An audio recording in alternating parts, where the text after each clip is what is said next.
Time is now 7:12, August 13th, 2024. Welcome to the San Marino Unified Board of Education meeting. Here's our board president, Shelley Ryan. Thank you, Clark. There is nothing to report from closed session. I will now begin to open session. Call to order. I'd like to do roll call. Mrs. Lamb, who is absent. Mrs. Chong. Here. Mrs. Gill. Here.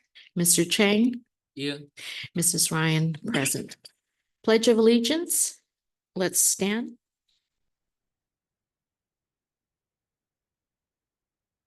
Let's begin. I pledge allegiance to the flag of the United States of America and to the republic for which it stands, one nation, under God, indivisible, with liberty and justice for all. Thank you. May I have an approval for the agenda?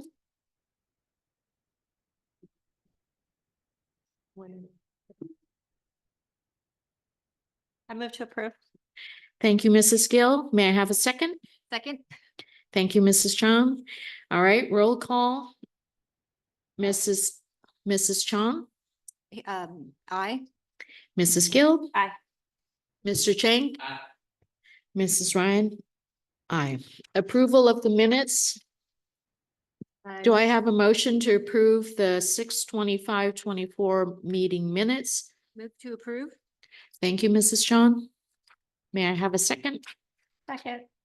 Thank you, Mrs. Gill. Roll call, Mrs. Chong, Aye. Mrs. Gill, Aye. Mr. Chang, Aye. Mrs. Ryan, aye. Public comment. The Board of Education has adopted Board Policy 9323B to ensure the public's right to be heard in any matters pertaining to the San Marino Unified School District. Persons who wish to provide public comment will have three options to submit public comments. First, they may submit through an online form. There were none submitted as of 3:30 this afternoon. Request to speak during the meeting via Zoom. Clock, can you please set a timer for 1 minute?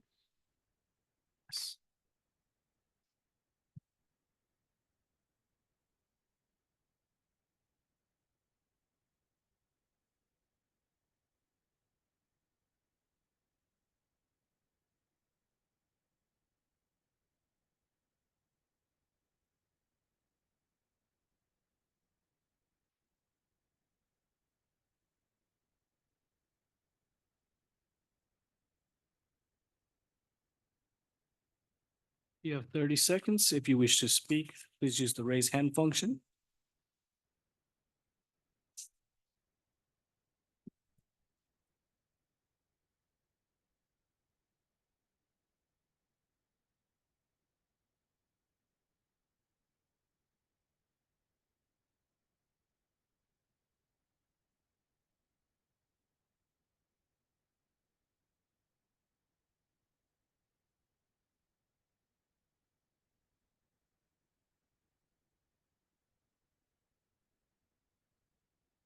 We have no raised hands on the Zoom.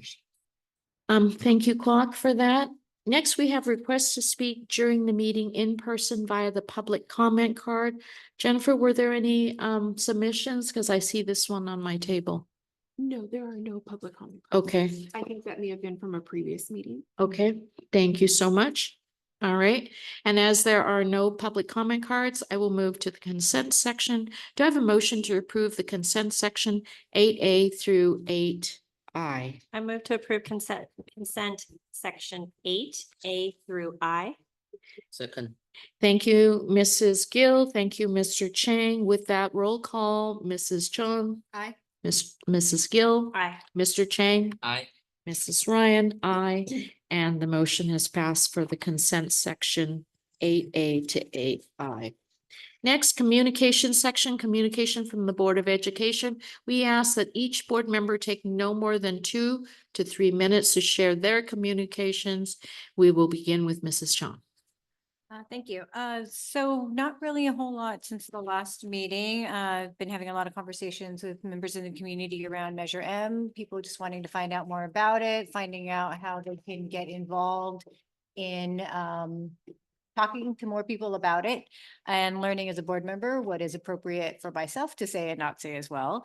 Participated in the video recording with the opportunity to record some information that we'll be sharing with everybody around frequently asked questions. And I think just today we had a whirlwind of back to school activities. So the district breakfast, thank you for putting that together. That was great. It was really cute watching the draft of our new staff members. I hope Thank you, they feel- Jason, for that. Yes, thank you, Yankee Jason. I hope everybody felt welcome. Those who are new, and it sounded like there was some really great professional development that happened today as well. And I think everybody just sort of, there's just a flurry of excitement as everybody's back on campus and everybody's just eager to sort of dive into everything's. I think that one thing that struck out to me, it was meeting a lot of families who are returning to San Marino with their kids. We're really seeing that concept of legacy and generations playing out in front of our eyes. I met a family at Carver today who literally swapped houses with their parents so that they are now living in San Marino and can send their kids to school here. And their parents went to San Gabriel and took their one-story home. And I think we're going to probably be seeing a lot more of that because we have so many amazing families who grew up here and then literally held on to their homes for their kids.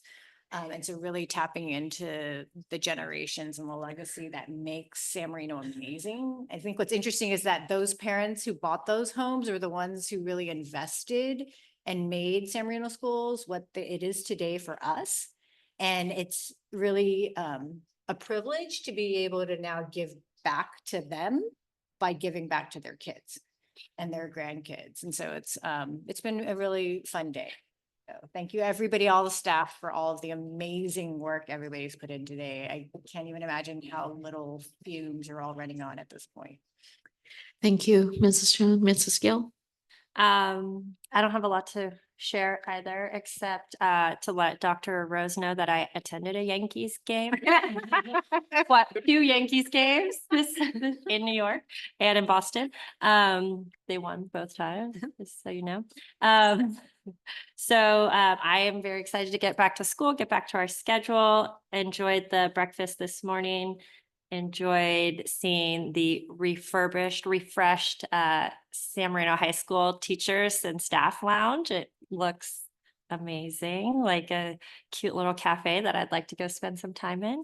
Have also been enjoying answering some of those frequently asked questions about the bond in a factual and informational way with some families and friends in the district. And yes, San Marino is very special. I can attest to that with my kids being 3rd generation San Marino kids. So I think that we're doing something right. And I'm so happy to hear that we have some new families joining us this year. So thank you. Thank you, Mrs. Gill. Mr. Chang?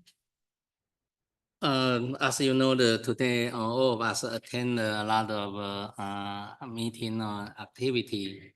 So Francesca just mentioned about the high school refurbished the staff lunch.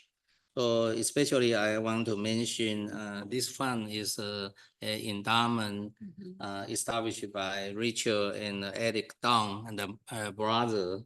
So they established the endowment and put the money in the school foundation, and then they got an idea, to put a fund, partial fund, and then the dedicate for the high school staff lunch.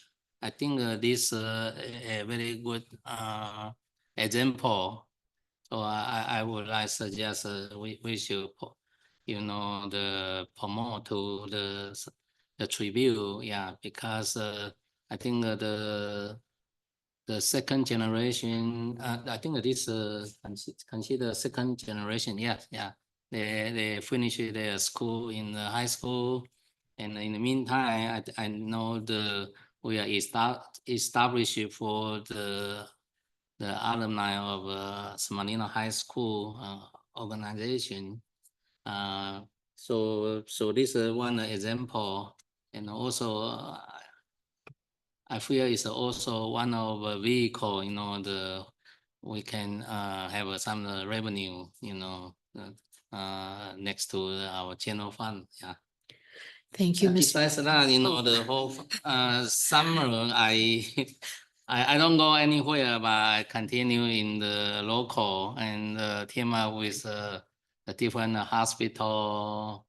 I hope can find some the internship opportunity for our high school. And I was very excited. I also talked to Dr. Yoso, and he is the Dean of Engineer, USC. Also, I said, Dr. Yoso, let's talk. Yeah, we may talk about a medical engineer. Yeah, so they can relate to our medical art academy program. And also in the meantime, we also very pleased we received the curator of medicine from Huntington Library. So Huntington Library recently they purchased some of the very valuable collection for the medicine, especially for the anatomy. Yeah. So even right now we have the state-of-the-art anatomy equipment, but you can, when they go look at those documents, they can see the ancient time, how they learn the medicine, Yeah, so I'm looking for the day come out. Mhm. Yeah, so Dr. Wall, you can, to make sure which day our student they can go to Huntington Library. Yeah. Thank you, Mr. Chang, for always being so hardworking while the rest of us did take some vacation time and some recharging and rejuvenating. I also want to take this opportunity to really thank the board for the work that they've done this year. It is incumbent upon all of us to just really recognize the volume of work that you guys have done being active, but also our staff, our cabinet.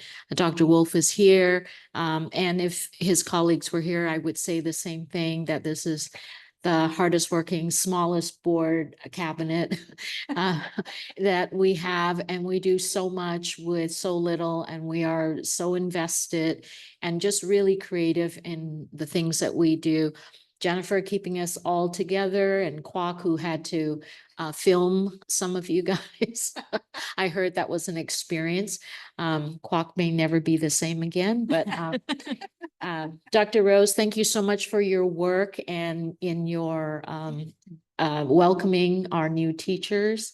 And Dr. Choi, there's not much more to say, that you do a lot of things for us. So thank you so much. And then our head of curriculum, Dr. Richter, thank you so much for everything that you've done in moving our school district forward. But last and not least is Dr. Linda Delatorre, who just leads all of us with such grace and has really guided us through these last couple of years. And thank you so much for that. All right, so that was my communication. I'm sure that was 2 minutes. So communication from our superintendent, Dr. Linda Delatorre. Thank you, President Ryan. Not only do we have second and third generation students among us, this Monday, I was honored and privileged to be invited to the San Marino High School staff barbecue that Dr. Wolf and Sarah Pinalora hosted, and they also hosted an earthquake for us. Thank you so much. Getting us really prepared for disaster preparedness while we consumed hamburgers and hot dogs. So thank you. Yeah, we did really feel it very strongly at San Marino High School. But while I was there, I was talking with our counseling staff, who made sure to mention to Dr. Richter and I that we had a family reach out and enroll their children from Canada. Oh, because they were searching for a high school that had a really interesting, well put together medical arts program and an award-winning speech and debate program. So they were looking for that combination, and we had both right? But they landed here. They brought their kids all the way from Canada. And a Canadian. Just like school board Shelley. Yes. Maybe it's a family member of Shelley. Yeah. Recommended them. But they are here from Canada, and we also have a Russian family, right? Who is here. So people come from all over the world to attend San Marino schools, and we're very proud of that. But I want to talk a little bit about our school facilities. I decided to do some research because I know you all hear me talk about how our schools are, 50 years of age and older. And actually, after doing some research, I really need to amend that because I will tell you that Huntington Middle School, which was originally named San Marino Grammar School, it was built in 1918 and it is 106 years old. And then it was later named Henry E. Huntington after San Marino's first citizen, which I thought was really interesting. Now, William L. Valentine Elementary School was named after a prominent citizen and founding father of San Marino, and it was built in 1938 as an extension to Huntington Middle School, Monterey style. There's a corridor that you all are aware of that goes from Valentine Elementary School to Huntington. And it, was named after just this amazing founding father of San Marino, as you all know, whose great grandson reached out to the board yesterday, just to make sure there was no damage to the school. So I just thought that was interesting after the earthquake and really kind of sweet. So people still try to keep that connection alive, which I think is really wonderful and special about San Marino. So Valentine is 86 years young, 86, right? I mean, that is incredible to think about. And Carver, K.L. Carver, named after a school board member who served 19 long years, Joseph has actually beaten that record. Yay, Yeah. No. Yeah, the longest serving board member in San Marino served 19, but Joseph, you've beat that record now. So that's something to be proud Now of. you get a school. That's right. We have to build a school for thing down you. for you, Yes. Totally. Yeah, right. The C. Joseph Chang school that is owned by the city. So Carver was originally built where our high school sits today. I don't know if everybody knew that or not. I knew that because when I came to work here in 1989, and I toured the high school, the sinks were very low to the ground. And I thought that's kind of strange for a high school campus. And the superintendent at the time, Dr. Gary Richards, told me that that's because this used to be an elementary school. So that was actually in 1947. So it is incredible. It's now obviously sitting on the corner of San Gabriel and Huntington. But it is, let's see, how old is Carver? I think they just celebrated their 70 at some stage. 76, yeah, 76 years old. So that's pretty incredible. 76 years old this year. So the high school, before it existed, because the city had organized its school district to educate students grades K through 8. And originally our high school kids would go to Pasadena, Alhambra, and South Pasadena. So they had a choice. And then what happened is that we had an election and entered into an agreement with South Pasadena. And then our students would attend high school at South Pasadena High School. It was called South Pasadena and San Marino High School at one time. And then we held another election, which allowed us to become a unified school district. And that was during the 52-53 school year. And then we were constructing San Marino High School. And while it was under construction, high school students were attending high school classes here at the district office and at Huntington Middle School. So I don't know if you knew that. That's an interesting fact. And I know that prior to that, there were actually preschool classes that were held here at the district office. So this district office has a lot of rich history as well. So San Marino is the youngest of all of our schools. but it is 69 years of age. So now to be fair, right, I talk about when they first were built, but we have had some new additions to each of those campuses because of either a bond or fundraising or COP. You know, as an example, we have the Barth Athletics Complex that was just constructed. We have a newer, I say new, it's not new, newer library at Carver Mhm. Elementary School. So we have had some additions, but if you look at our campuses overall, they're pretty old. Huntington is 100, I keep saying that, 106 years old. I remember when they celebrated their 100th. Dr. Choi, you were here, Kwok, you were here, and it was pretty special. And they had t-shirts and everything to commemorate that. So I just wanted to make sure that the board was aware of that. There's a lot more history, and maybe I will put together a presentation on that. Mhm. There used to be plans for a community center to be built here at the district office. And that never came to fruition. And I didn't mention Stoneman because we don't own that property anymore. But I mean, there's a lot of history about Stoneman as well that I will at some point be sharing with the board. But our schools are considerably older and are in need of modernization and repair. So just wanted to share that with everyone. And that concludes my remarks. Thank you so much, You're Dr. welcome. Delatorre. Next, we have information items only. And at this time, I would like to turn it over to Assistant Superintendent, Dr. Lena Richter, and Principal Ben Wolf to provide an overview of San Marino High School's signature programs. Oh, perfect. Thank you. Thank you, President Ryan, members of the board, Superintendent Dr. Delatorre, and Executive Cabinet. Tonight, Dr. Wolf and I are pleased to present the board information item 10A on tonight's agenda, talking a little bit about San Marino High School's signature programs. Thank you. The purpose of tonight's presentation really is to provide a brief overview of 3 signature programs currently running at San Marino High School that offer our students learning opportunities in 3 areas: the Honors Humanities, the Caltech STEM, and the Titan Medical Arts Academy. It's a little delayed.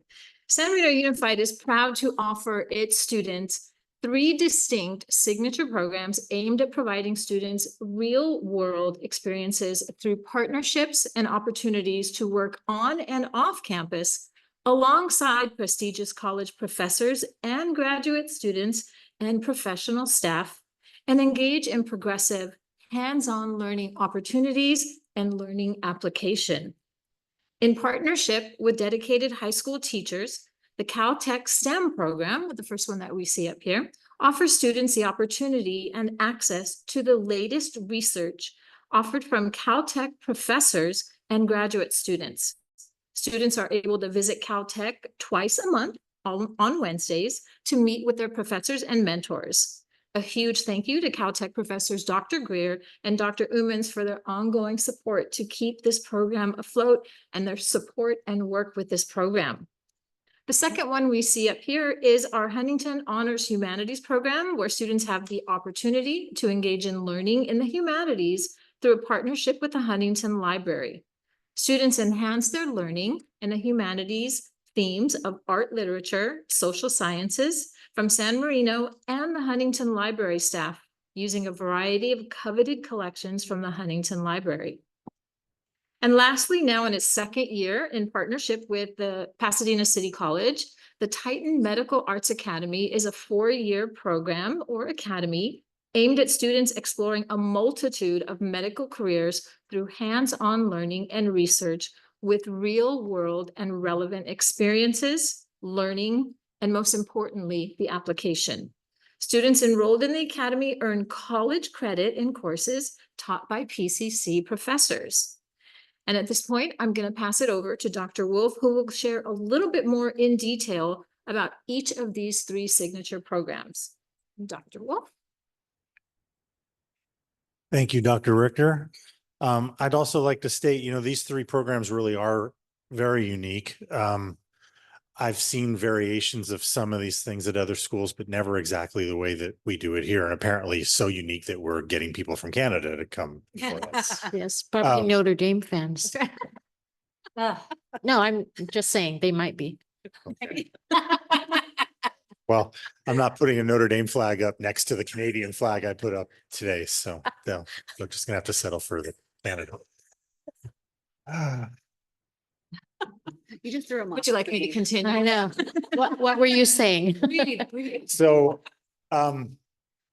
these programs, I'd like to say, for one, they feature prominently in the application that we wrote for the for the Blue Ribbon Award, which our application was approved. And so I think in no small part to the fact that we were able to brag about these programs. So, and hopefully, we will get a chance to be able to market them even more, because the U.S. Department of Education will put a summary site up for our award, and it will feature these programs as well as our robotics, because that's the picture that I submitted. So everybody in the country and in Canada and maybe Russia will be able to click on all the secondary awardees and be able to read those summaries. And so we're going to hopefully get a lot of really good press outside of San Marino as people look to see why the winners for the cycle were in fact Blue Ribbon schools. And so that will be great, because that's just going to make these programs stronger than they already are. I can go into a little bit more detail. I'm not going to read every paragraph word for word, but I do have some new information on all three of these programs, which is kind of exciting. For STEM, we have a brand new teacher this year doing it. Russell Silver, for those of you who know, Mr. Silver has been around for a while. He is taking over after Kaylin Dwan has been doing it for the last several years. And Russell already has some really interesting ideas. I think his strengths really lend themselves to the STEM program. He has a background in statistics. And given the work that our students do with the graduate students at Caltech, for anybody who's done a master's thesis or a doctoral dissertation, it is heavily statistics based. And it's usually the one area where, when students don't have that background, struggle to do that. And in the second semester each year, the project that our students do is basically a mini thesis from the research that they've learned from the graduate students. So I think Mr. Silver is going to help our students quite a bit in that area by being able to teach them all the different statistical programs that they can use to write their thesis with. And that will only help them when they go to college and on to graduate school as well. We have increased the number of students this year in STEM over last year. It's looking like we're having 14 students this year. That's due to Dr. Greer stepping up again and committing her graduate students to this.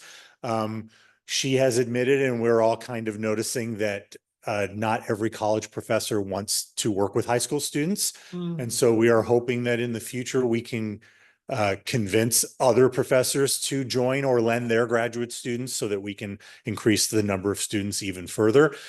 Fortunately, by taking up to 14 now, and we actually have one student on the waiting list, which we're waiting to hear whether we can go to 15.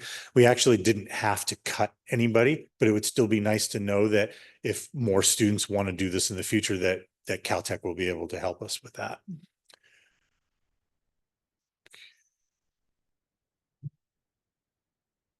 All right. Humanities, there's something really new and exciting about humanities too. So this program, I think, is really the most unique out of all of them. I mean, the fact that we have the Huntington Library as a partner, where it's such a unique kind of library.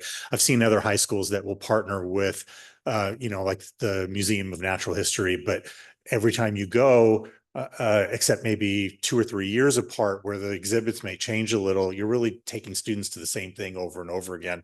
And Huntington's exhibits change so frequently, and they bring in so many exciting things, like the exhibit that Mr. Chang mentioned about the medical equipment. The fact that now that we can bring the medical arts kids to that, and we're trying to think about a way to bring them with our regular humanities students and combine it. But the exciting news is that the library wants to increase their outreach to education, and to do more than just high school students, but they want to partner with us in order to make that happen.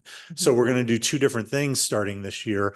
We are going to bring one of our video and marketing students with our humanities students to film all of their time there when they go, so that the library can use that to show younger students what they do without having to necessarily bring them on field trips to the library. But we are also going to have our high school students be docents to the Huntington Middle School students. And so the middle school students will get to go, and our students will get the practice of being the experts and teach the middle school students. So I think it's a win-win for both schools. And medical arts, of course, as we know, this is our second year. We've even before I started, there have been some frequent changes in the curriculum as we've kind of worked this out with PCC.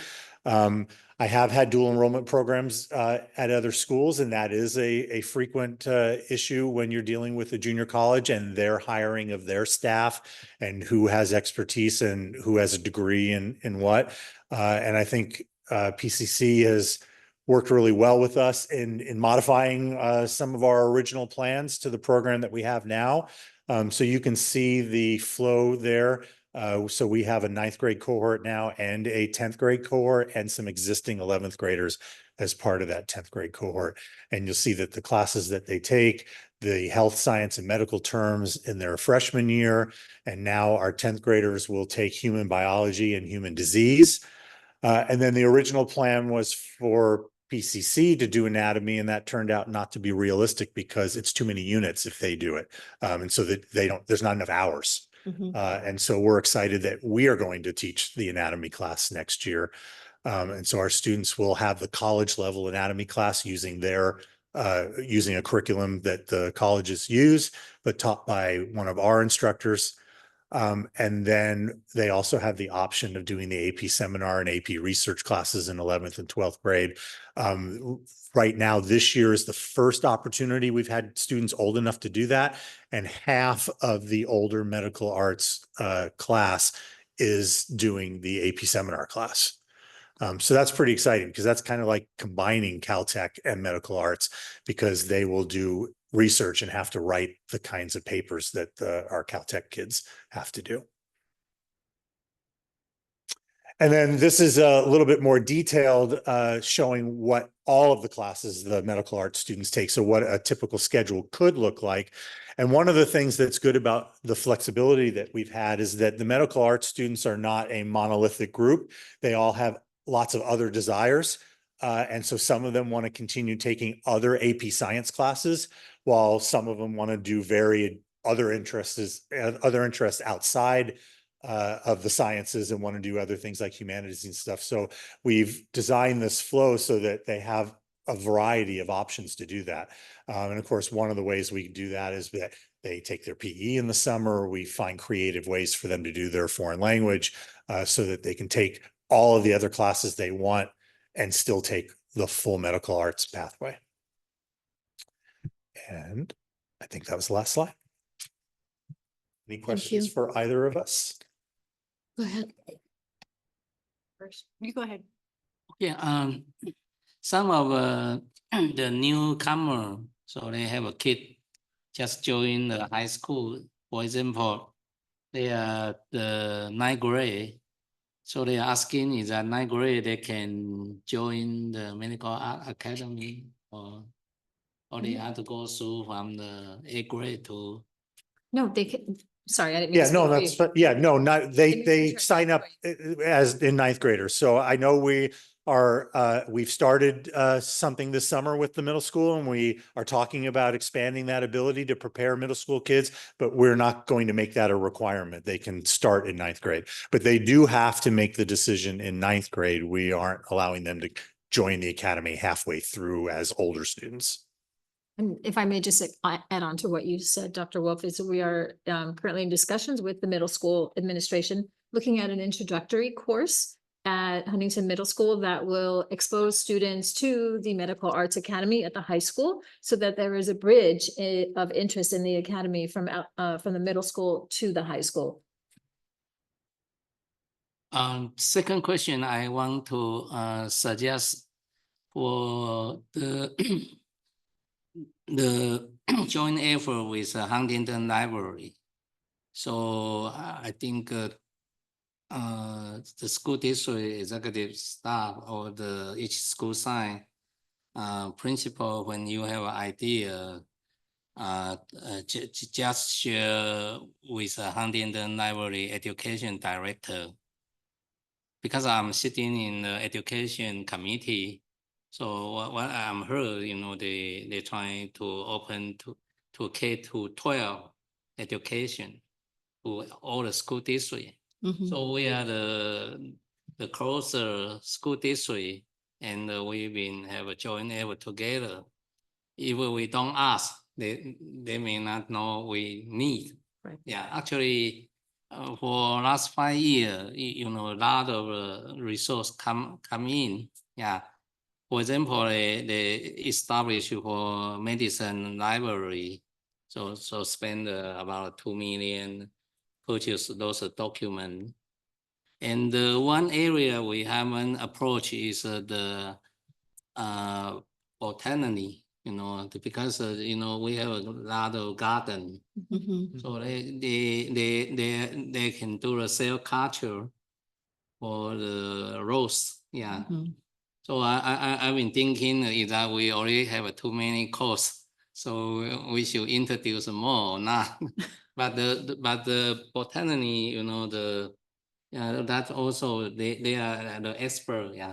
Yeah, botany would be a wonderful addition in relationship to the So sciences. don't hesitate. environmental. Whatever you have idea, let's talk to them, and then I think they will consider our request. Yeah.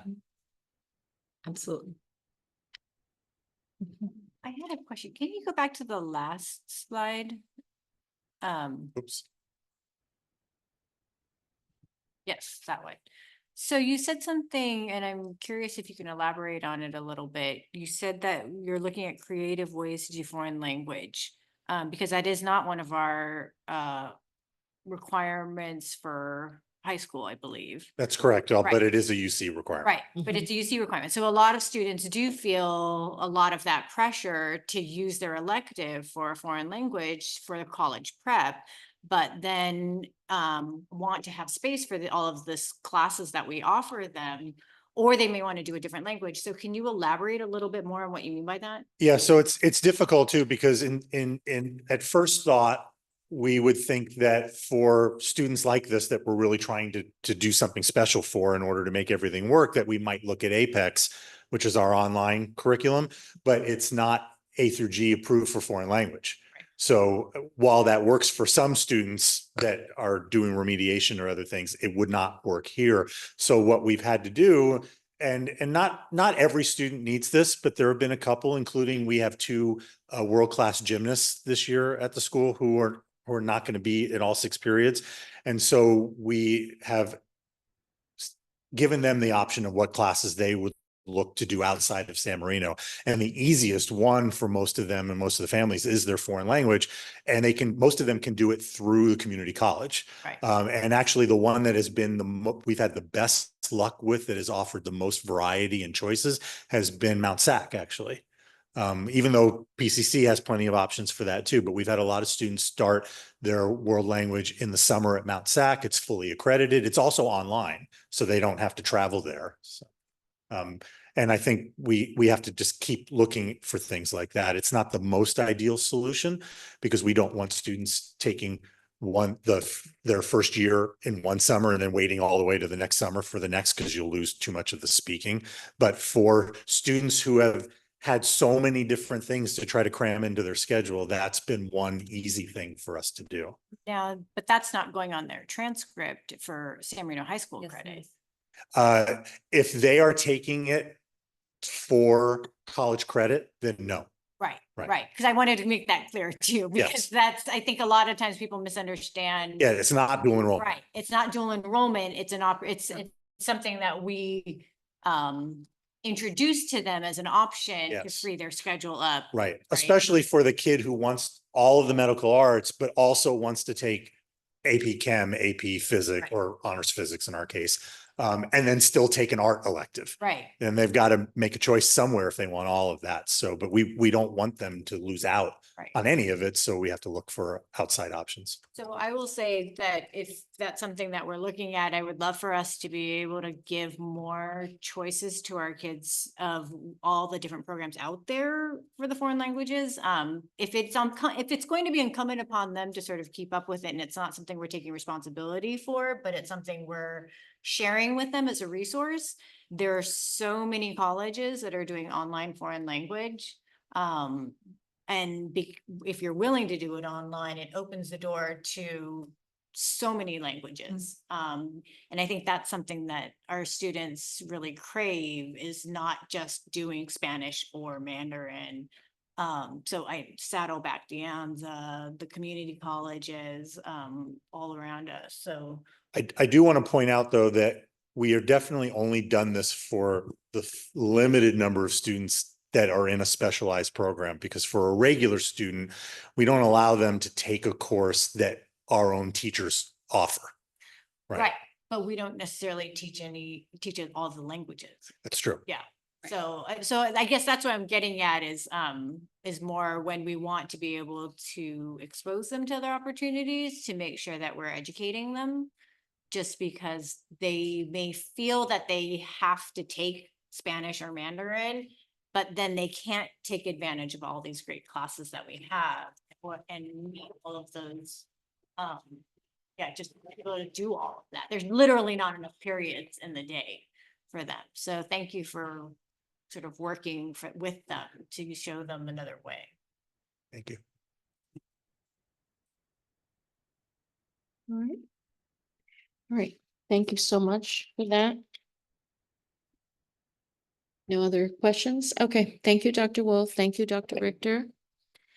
At this time, I'd like to, these are action items. I'd like to turn it over to Dr. Choi for approval of resolution number 1. Resolution number 1 is an authorization for temporary interfund cash borrowing for the 24-25 fiscal year. It's, okay, go, sorry, I was taking Thank your you, President presentation. Ryan. Members of the board, Superintendent Delatorre, and executive team. I have the honor of presenting the first of 3 routine board resolutions for the year. These 3 resolutions essentially serve as tools to help the district ensure operational cash flow for the 24-25 fiscal year.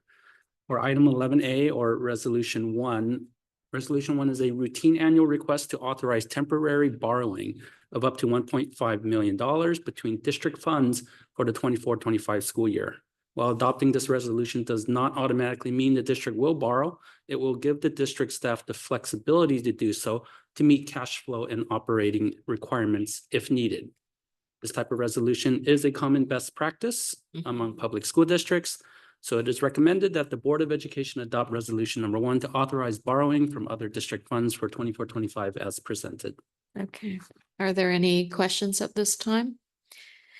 Is there a motion to approve resolution number 1, authorization to borrow from other district funds to support the district's general operating expenses for the 24-25 fiscal year?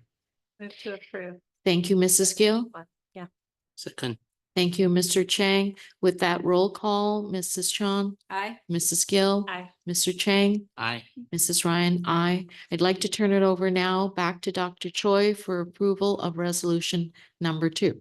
Thank you. Item 11B is another routine annual authorization request to ensure the district has sufficient cash to pay obligations for operating requirements and authorizes borrowing up to $25 million from the school pools fund maintained by the Los Angeles County Treasurer. We often get asked if this is a TRAN or tax and revenue anticipation note. This is not a TRAN. This resolution enables the district to use borrowing from the county treasurer as a short-term borrowing tool and is designed for cash flow purposes if needed. It is recommended that the Board of Education adopt resolution number 2 to authorize borrowing from the Los Angeles County Treasurer to support the district's general operating expenses for the 24-25 fiscal year as presented. And I just want to note it that resolution 1 and 2 are both practices to maintain cash flow for schools, and it's a very common practice. So with that, is there a motion to approve resolution number 2, temporary cash borrowing from Los Angeles County Treasurer for 24-25 fiscal year? Before moving, can you just confirm that do you anticipate that this will be something that we will need to do this year, given our cash flow situation at the moment? At this time, I do not. However, things can change as things are quite fluid with the budget. But at this time, we currently do not. Move to, oh, sorry. I have a quick question, and it does not have a cost associated with the borrowing. That is correct. No cost. Just wanted to confirm that. Move to approve? Thank you. Thank you, Mrs. Sean. Thank you, Mrs. Gill. And with that roll call, Mrs. Sean, Aye. Mrs. Gill, Aye. Mr. Chang, Aye. Mrs. Ryan, aye. Now I'd like to, there's a motion now to approve. So resolution number 3, Dr. Choi.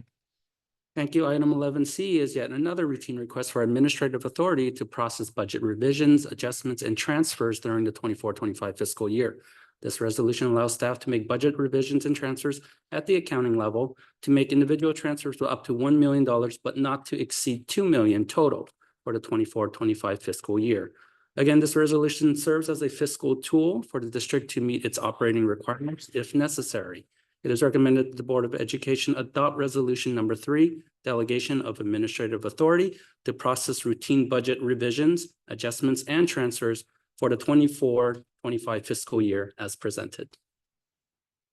Any questions? Go ahead, Mrs. Sean. So I just wanted to clarify this. So this is giving approval to make the move, but it is not as though those are not things we're not going to be looking at when we do budget revisions or 45 days. So it's not as though money's just going to get moved and we're not going to talk about it. It's just a matter of bookkeeping. Correct. It's authority to make those decisions, but the reporting will still be there. You will definitely, as a board, retrieve that that information in those reports. Right. Just wanted that to be clear. Okay. Move to approve? Second.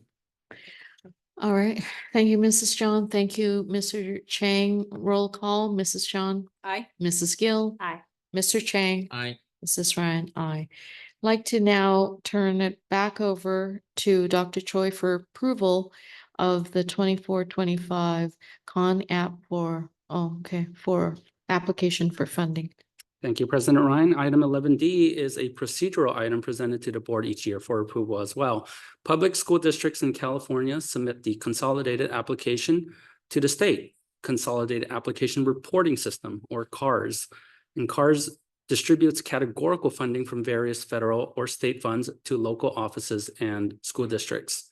What is presented before the board tonight is the spring release, or Part A, to document our district's participation and compliance in these programs. It is recommended that the Board of Education approve the 2024-2025 consolidated application for funding. Move to approve? Thank you, Mrs. John. Second. Thank you, Mrs. Gill. With that, Mrs. John, Aye. Mrs. Gill, Aye. Mr. Chang, Aye. Mrs. Ryan, aye. All right, next we have E, which is substitute administrator pay. I'd like to turn it over to Dr. Rose for approval of the substitute administrator pay. All right, thank you and good evening, President Ryan, Board of Education, Superintendent Dr. Delatoria, Executive Cabinet. The district faces a need for substitute administrators when permanent staff are absent due to illness, personal necessity, or unforeseen circumstances. To date, the district does not have a designated amount for substitute administrators. The district proposes a daily substitute administrator rate equal to or greater than the minimum daily rate of the vacant administrative position effective July 1st, 2024. At this time, we do not have any administrative positions unfilled, but this would provide clarity in the event we have an administrator position requiring a substitute. It is recommended that the board approve and authorize the proposed administrative substitute rate. Move to approve? Second. Thank you, Mrs. Chan. Thank you, Mr. Chang. With that roll call vote, Mrs. Chan, Aye. Mrs. Gill, Aye. Mr. Chang, Aye. Mrs. Ryan, aye, and the motion has been moved and approved. All right, next, like to turn it back to Dr. Rose for approval of the transitional kindergarten credential authorization. All right, Dr. thank you, Rose. President Ryan. Education Code Section 48000G requires credentialed teachers who are first assigned to a TK classroom after July 1st of 2015 to have one of the following by August 1st of 2025. They need to have at least 24 units in early childhood education or childhood development, or both.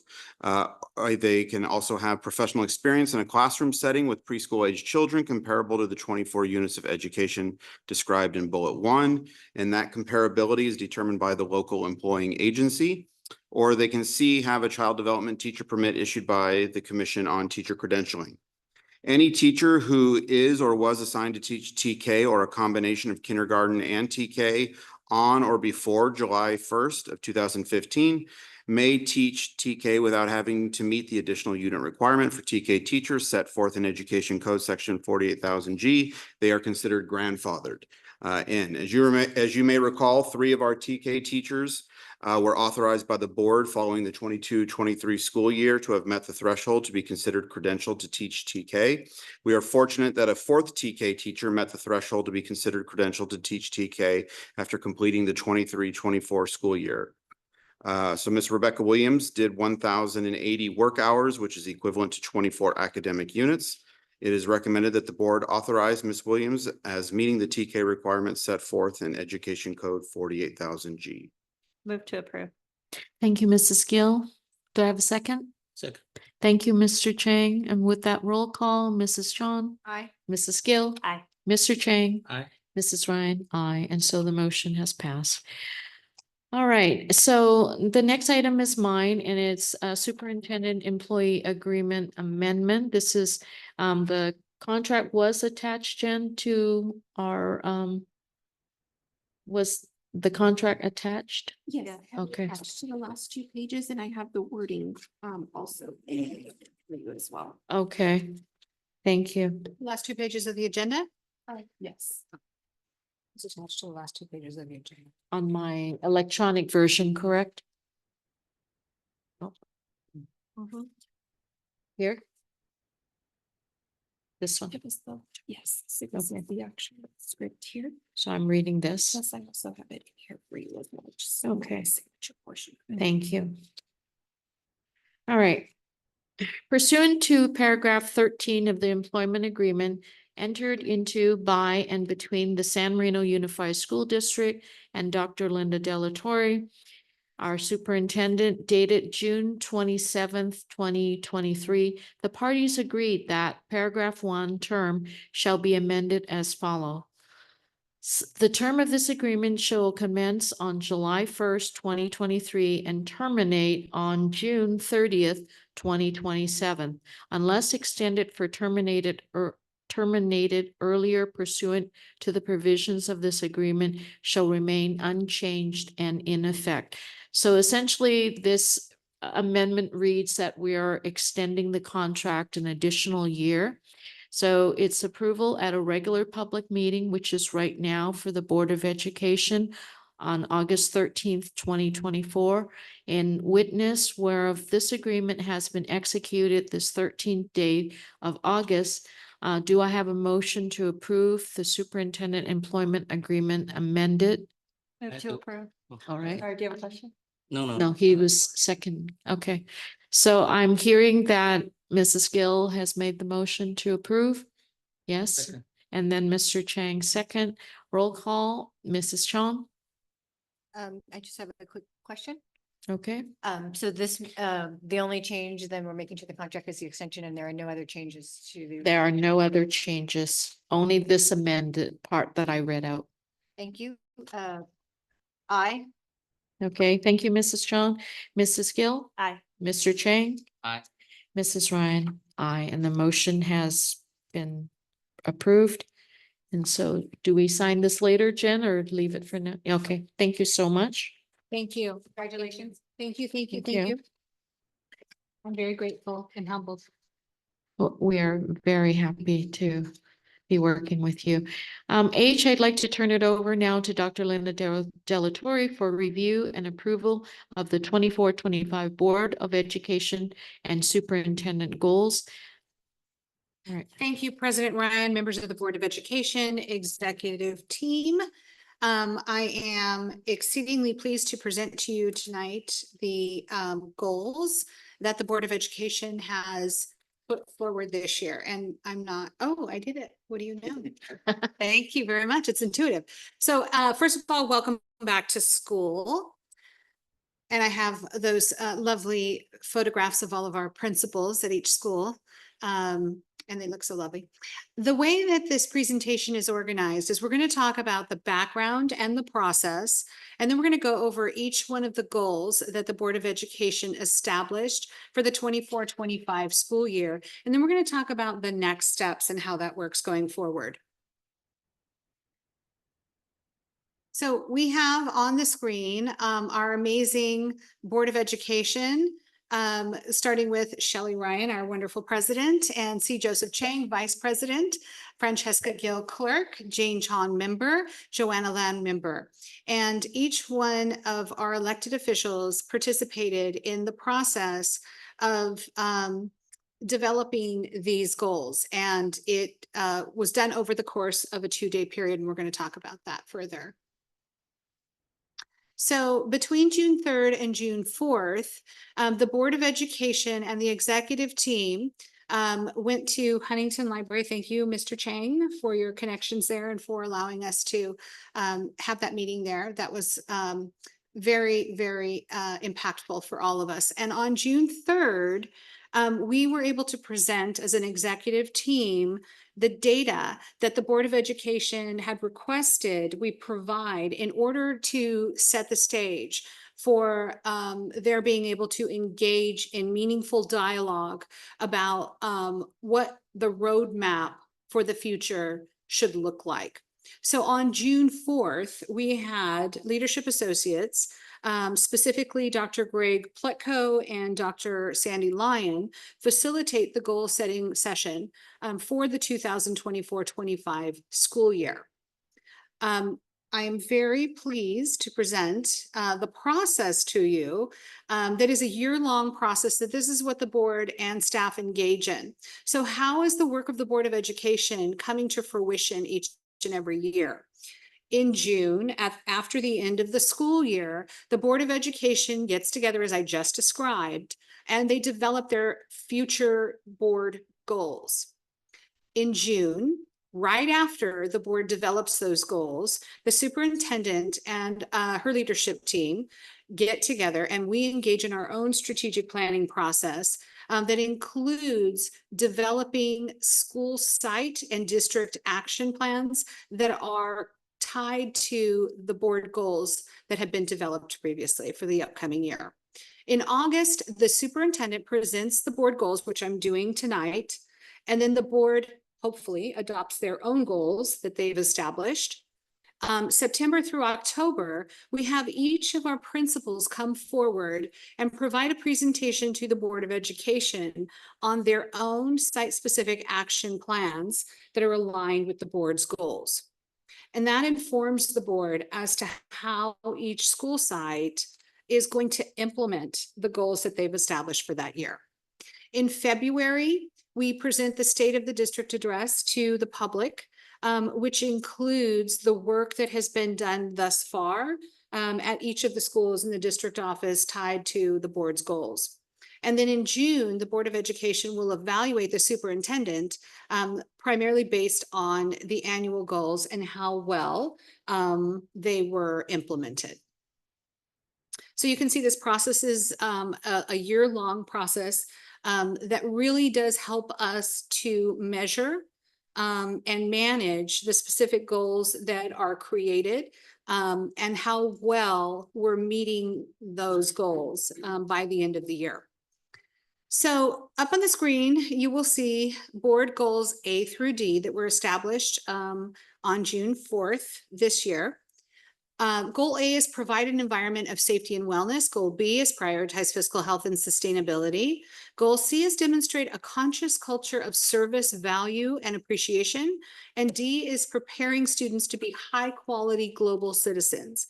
And the Board of Education engaged in a very comprehensive discussion about how well we did on the goals that were established previously and really refined the goals that they established for this year based on that information. So defining board goals, again, that took place over the course of a full day, and I apologize in advance for the size font that you see up there on the screen, but there was so much information that it was really difficult to put it on one slide. And of course, we're trying to be concise, but I can go over this with you very quickly, as quickly as possible, because you're all aware of the detail. But providing an environment of safety and wellness, the Board of Education really defined this as evaluating the effectiveness of programs to support the goal via student outcomes. And the board would like to see evidence-based strategies that we have put in place for that. Develop and evaluate goals for each goal area to improve continuous improvement and innovation. Provide a framework for mental health and well-being. Enhance training for security and wellness community-wide. Develop a comprehensive safety plan through collaboration with city, state, and federal entities to support and acquire resources as needed. Create a framework for student and employee behavior and responsible use of technology. In parentheses, it says review existing student and employee technology use policies. And then we have add a facilities lens. How does it align with our facilities master plan? So we need to ask ourselves that question as we go through that process. Goal B, prioritize fiscal health and sustainability. Continue to communicate transparency to the community to build an understanding of the district's financial status. And I think Dr. Choi has done really good work around that and will continue to do so the rest of the year. Insulate district to mitigate state, federal potential financial impacts based on fiscal challenges. Develop a long-term financial plan that aligns revenues and additional resources and uses, demonstrates impact over time. Continue district community research for consideration of placing a general obligation bond on the November ballot. We can check that box. Recognize and collaborate with community partners to sustain and build fiscal stability. Evaluate with qualitative and quantitative data. Goal C, demonstrate a conscious culture of service, value, and appreciation. Communicate a sense and develop a unity of purpose to build a culture of belonging, inclusion, equity, and diversity. Elevate and recognize the value and achievement of our staff. Plan for ethnic studies implementation 2025-26. Develop and recognize outside and community partners. Increase the level of service and responsiveness to our community at large, i.e. communications plan. Evaluate with qualitative and quantitative data. D, prepare students to be high-quality global citizens. Through participation in the 4 A's, students will become responsible, resilient, and adaptive. Provide an up-to-date student-centered learning environment that prepares students to be multilingual digital citizens, collaborative, aware of the wider world. Compassionate, empathetic, environmentally aware, curious, creative, action-oriented, of high moral character. So, oh, you made it bigger for me. Thank Yes, you. yeah, he did a great job. No, he did a great job. We were able to read. To look up every now and then. Thank you, Quack. Quack. Okay. Can I go back? Oh. Okay, so I wanted to just thank the Board of Education for the work that you do and you've done. I thought President Ryan did a great job of thanking you earlier, but I would like to echo that. I know that you work really, really hard on a volunteer basis, and the work that you do is making a difference in our school district, and we're really able to monitor what the board expects of us in a far more concise way. So thank you so much. And now it's not working. Well, can you go to the next one for me? No? I think that's it. That's your No, whole there's more. presentation? Oh, there was one more. There it is. Okay. Oh, questions. Any- Yes. Go ahead. First, thank you for your presentation, and I do appreciate this year our focus on data supported, Mhm. decisions, because I think we do have some really great, robust conversations, but Mhm. it's just ideas and you can't actually implement them without the data that you have behind it. So thank you Yeah. for that. I just had a quick question about goal A. Mhm. Where it said, provide a framework for mental health and well-being. Is that like a incomplete, or maybe you could just elaborate on that? I believe the board wanted us to develop a framework for how we deliver mental health services and ensure the well-being of our students. And so that's, Yeah, I think how you just said it. Yeah. Sounds better. right, Like okay, delivering mental health services. okay. It- Yeah, okay, so I can change that so that it reads accordingly. If the rest of the board is in Agrees. agreement, obviously.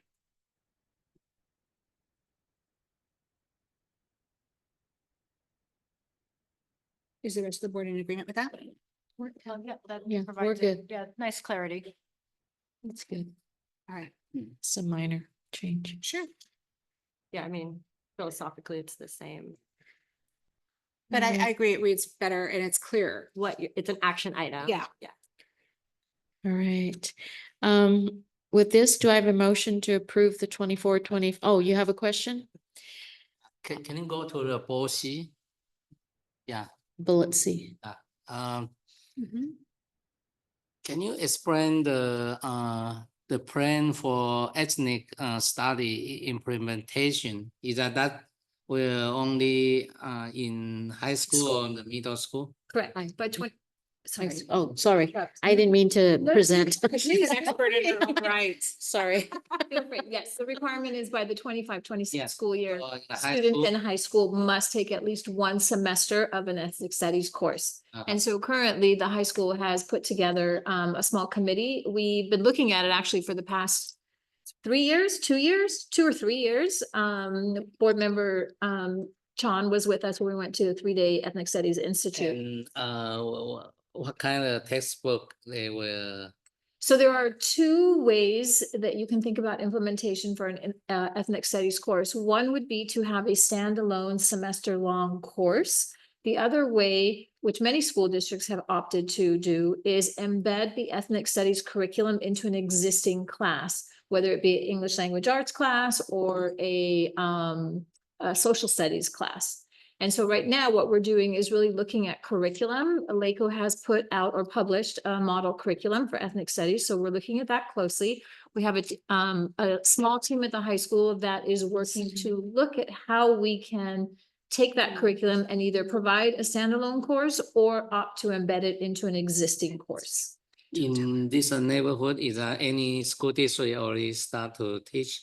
Not locally that I'm aware. There are a few school districts that we have worked with at the Institute that are not neighboring school districts, but they're close in proximity that have put out curriculum. Some of them have a standalone course and some have opted to embed it into their existing curriculum.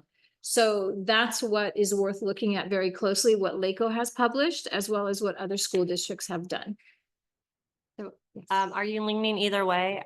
I would imagine that a standalone semester-long class would be hard to pair up with another semester class standalone with everything in the master That is schedule. exactly correct. Mhm. And it would also impact the master schedule for many of our students as well.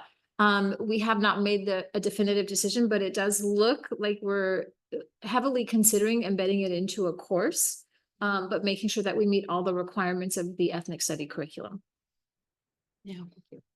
It's brutal on the schedule, Yeah. Yes. Yeah. Yes. so. And then the last one, the the digital citizen. Mhm. So what you think? What we expect our student can learn more on the digital, Which one? I'm sorry. the body, right? Yeah. More the digital citizen and this one, Oh, yeah. Well, I believe digital citizenship is an evolving concept, you know, the needs and what's reflected of a digital citizen is never static because of technology and because of the world that we're in. So it's a very valuable goal for us to strive to develop digital citizens. And I think what this particular goal is really reflecting is that we're trying to achieve digital citizens that are up to date in a student-centered learning environment. And that's really important as we as a K-12 institution are looking to develop those citizens. We want them to be in a learning environment. Is eventually we also will teach for AI. Absolutely. In the future, yes, Absolutely. yes. I But, believe that was yeah. part of our technology framework. Yes. But it's not specifically called Yeah. out, right? And I think as it's evolving, the digital citizenship will evolve as well, because we're looking at the ethics of it, as well as the accountability level, you know, for the students, and just the integrity of the use of the technology as well. So a lot of it is, as you said, they're moving pieces, and I think it's great that we put it in general terms, not to define exactly what it is, because we have no way of predicting the future for our students. We didn't know AI, 10 years ago, the way that it's sitting right now. Right now, digitally, you could. As you know, last week, I think Governor Newsom already signed the contract with media, Jason Huang, they provide the education to the college. Will you please show the portion of the goals where we do say that? I remember specifically talking about It's included developing. in Goal A. framework. Yes, that Where one. we are looking at developing responsible use of technology. Yes. Yeah. Yeah. Yes. And that would be the user agreement that we currently have everyone sign, right? When they're using technology. So to be, more precise on that, I think it has to do with how we're using technology Right, like combating. as a citizen, right? And good citizenship means, Combating bullying. Yes. Online and. which is use of something that Social media. we're going to be dealing with at San Marino High School. We're going to be working a lot on prevention of cyberbullying, which is a big project for Dr. Wolf and Sarah Penalora this year. And we're really going to, try and make some positive changes in that way. And that is connected to digital citizenship. On that note, a lot of schools and a lot of states are looking at cell phone use policies in the schools. Not quite sure. Not gonna say anything else except that that's what's happening. So I think it is SMUSD yeah. has implemented that policy, and I will tell you that we are going to be watching that very closely to see how that works out for them. It is a very controversial topic because of safety. Yeah, they took a really hard stance on it and came out really strong, but then they backed off, saying, well, now it's up to the individual sites. And so we had a pause, at the school I was at, and we just said, oh, because we had all the PowerPoints, everything ready to go. And we have even the safety jackets for the cell phone, so that you put it in and you actually can't be texting on it. You can have it. And then we just stopped. So again, It's difficult to police that yeah, as well. it's very difficult. Yeah, so. I also think that goal lends itself to really thinking about our conventional classroom and how students learn. And I think maybe Yeah. that's what this is really intended for. Mhm. Is when you talk about the communication and the collaboration is breaking outside the four walls of the traditional classroom and creating global citizenship with our students and creating innovation. So you think about the 4 C's: collaboration, creativity, critical thinking. I think it really encompasses all of that. So as Dr. Choi said, it really is a moving kind of target when we're looking at technology and AI. I think a lot of parents hear these new policies and they get really excited at what they think will be a panacea for all of this host of problems. But I really appreciate that we're going to be thoughtfully looking at its impact and working with our community to make sure that it is rolled out in a way that's, I think, just consistent with who we are and our values. So appreciate the work on that front. Can I switch gears and just say one thing? So thank you for the board goals. I love it, except I keep looking at that last little line that says align with our FMP. And then I know that even since then, we actually did put the measure on the ballot. I would love for the board to revisit this set of board goals pending the outcome of Measure M in November. Because I do think that an influx of a $200 million bond on our budget may end up really necessitating some conversations around what are the priorities and how does having that money really impact what we're doing in terms of our fiscal stability, in terms of our programs and opportunities. So I would love to be able to see the board look at this again at some point pending the outcome of Measure M. Because I do think if Measure M is not successful, which I don't think it probably will or won't be, I don't know. But if it's not successful, that has ramifications for the fiscal health of our district, because we have to really be able to look at what money we're putting aside then to deal with our repairs and our modernization. That earthquake was quite shocking yesterday, and I think it made everybody go, oh, what about that fault? And so I think we really want to be thinking about that at some point, because that measure is going to have some potentially big And the impact. bad news is that we don't have any money to set aside for those repairs and modernizations. Right. So it would just have to be deferred, unfortunately.